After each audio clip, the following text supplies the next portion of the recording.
Air sejuk, air panas. Mana yang you pilih?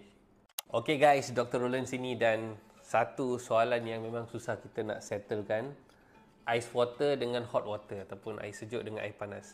Mana yang sepatutnya yang kita kena minum? Mana yang lagi bagus?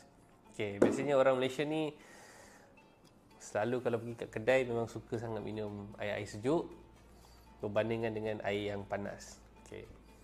Apa saya punya nasihat berkenaan dengan air panas dengan air sejuk ni? Kebiasaan orang-orang dulu-dulu ataupun doktor-doktor perubatan tradisional dari segi perubatan Cina ke Ayurvedik dan sebagainya, mereka akan memang kasyurkan untuk minum air panas.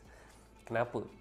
Satu, claim ialah chi ataupun energy feel tu lagi bagus kalau kita minum air panas berbandingkan dengan air sejuk.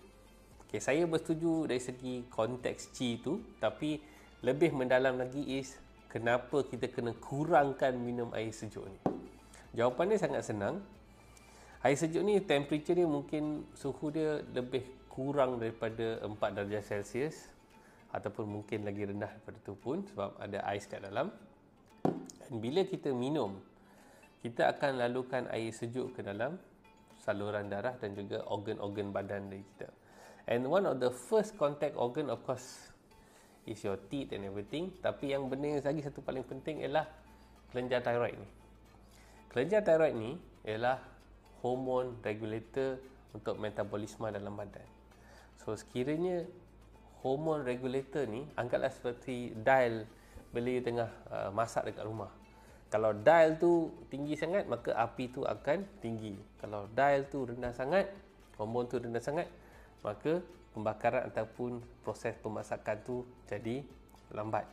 So, what happens is there's something called as microcirculation. Microcirculation ni bermaksud okay, so dah lukis lah. So, dekat thyroid gland ni yang kontrol metabolisme dalam badan kita. So, bila kita tengok kepada kat rumah kita masak tu, kita ada stove tu, kita akan tengok dia punya dial tu, you nak panas tahap mana. Lagi tinggi bahang dia, lagi banyak pembakaran dia. So, bila kita lalukan air yang sejuk ke melalui organ ni yang berhampiran, temperature dia akan lari. Temperature biasanya badan kita mungkin 37 darjah, tapi bila kita lalukan umpama macam you tengah didih nasi ataupun didih air and cerik tu sangat-sangat panas, lepas tu you pergi simbah air kat atas tu, apa yang berlaku? Dia akan ada some position called as micro cooling.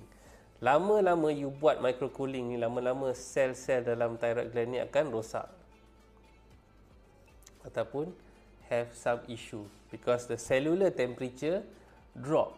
Setiap kali you buat cellular temperature drop kepada regulator you, lama-lama metabolism akan mula drop. Sebab tu kebanyakan mereka nasihatkan kurangkan minum air sejuk, tapi eloknya minum air masak ataupun air yang lebih panas ataupun suam. So that is the reason. Ciao.